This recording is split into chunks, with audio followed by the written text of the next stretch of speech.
السلام علیکم میرے پیارے عزیز دوستوں، امید کرتے ہیں آپ سبھی لوگ خیریت سے ہوں گے۔ اللہ کے کرم سے اور آپ سبھی کی دعاؤں سے میں بھی خیریت سے ہوں۔ آج جو میں بیان لے کر کے آئی ہوں وہ مفتی سلمان اظہری صاحب کا ہے۔ ویڈیو شروع ہونے سے پہلے میں آپ کو بتا دوں کہ اس بیان میں کیا ہے۔ آج کل کے دور میں ہم کسی کے کلر کو، اس کے ایپ کو بتا کر کے بہت فخر محسوس کرتے ہیں، لیکن یہ آپ نہیں جانتے کہ اللہ اور اللہ کے رسول کو یہ سب سے زیادہ ناپسندیدہ گزرنے والا عمل ہے۔ ہمارے نبی کے زمانے میں بھی حضرت بلال رضی اللہ تعالیٰ عنہ کے ساتھ بھی کچھ ایسا ہی ہوا تھا۔ آئیے مفتی صاحب کی زبانی جانتے ہیں کہ کیا قصہ ہے۔ چلیے چلتے ہیں بیان کی طرف۔ ایک مرتبہ کا معاملہ ہے کہ حضرت بلال کے ساتھ ایک صحابی کا ایسی تکرار ہو گئی۔ حضرت حذیفہ انہوں نے تکرار میں اتنا کہہ دیا، اے کالی عورت کے بیٹے۔ بات اتنی تھی، کالی عورت کے بیٹے۔ حضرت بلال کو یہ بات اتنی ناگوار گزری، تھوڑا تکلیف ہو گئی۔ آپ سوچتے ہیں ناک جس کی نٹکی ہے اس کو نٹکا کہے تو کچھ نہیں لگے گا، تکلیف ہوتی ہے۔ چہرہ کسی کا خراب ہے، اس کے چہرے کو عیب دلانے سے آپ سوچتے ہوں گے کچھ نہیں، بلکہ اس کے سینے پر چھری سے زیادہ تکلیف ہوتی ہے۔ کبھی کسی کا عیب اس کے کالے پن کو نہ کہو، اس کے نٹکے پن کو، اس کے لولے پن کو، اس کے لنگڑے پن کو عیب نہ دو۔ حضرت بلال کو ایک صحابی نے صرف اتنا کہا تھا، کالی عورت کا بیٹا ہے تو۔ بلال حبشی رونے لگ گئے۔ اللہ کے حبیب صلی اللہ علیہ وسلم نے دیکھ لیا، بلال کیا ہوا؟ کہا حذیفہ نے مجھے کالی عورت کے بیٹے کہا ہے۔ حالانکہ حقیقی بات تھی، بلال تو کالے تھے بھی، کالی عورت کے بیٹے بھی تھے، لیکن مصطفیٰ کریم صلی اللہ علیہ وسلم کو یہ بات اتنی ناگوار گزری، ممبر پر کھڑے ہو جاتے ہیں اور جب آپ نے خطبہ دیا ممبر ہلنے لگا آپ کے جلال پاک سے۔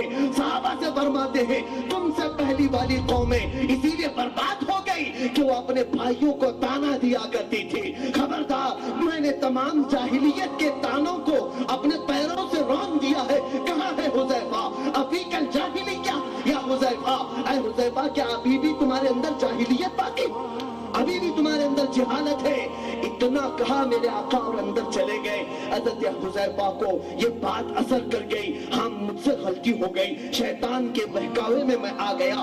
ایک صحابی کو جب اپنی خطا معلوم ہو جائے تو وہ گھمنڈ نہیں کرتے تھے، بلکہ حضرت حذیفہ ایک جلیل القدر صحابی ہے، اچھے خاندان کے ہیں، خوبصورت بھی ہے، لیکن فوراً آتے ہیں حضرت بلال کو مجمع میں سے اٹھاتے ہیں، مارنے کے لیے نہیں کہ کیوں شکایت کر دیا، بلکہ ہاتھ پکڑ کر کے لاتے ہیں مسجد نبوی شریف کے باہر اور خود نیچے زمین پر سو جاتے ہیں۔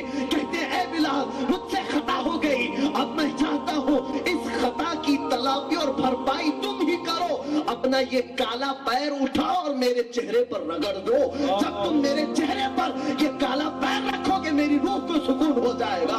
بلال حبشی فوراً سینے سے لگا لیتے ہیں اور پیر نہیں بلکہ حذیفہ کو اٹھا کر کے چومنے لگتے ہیں۔ کہتے ہیں تم صحابی رسول ہو، پیر کی جگہ نہیں بلکہ ہماری سر کی جگہ پر ہو۔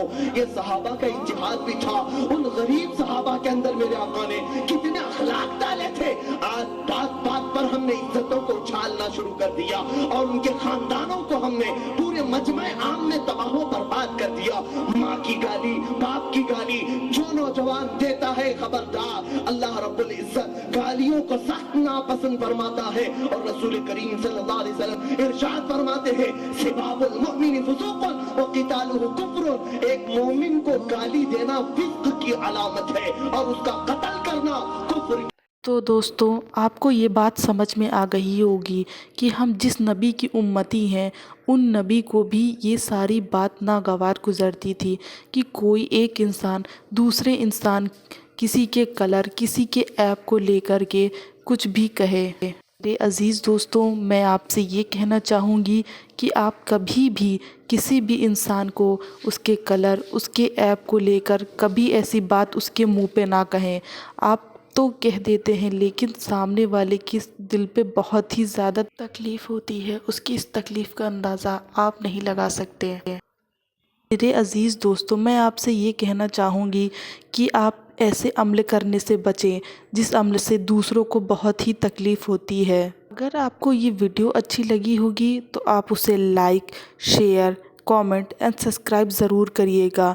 ویڈیو کو صدقہ جاریہ سمجھ کے زیادہ سے زیادہ لوگوں تک شیئر کریں۔ چلیے اللہ حافظ، ملیں گے آپ سے اگلی ویڈیو میں۔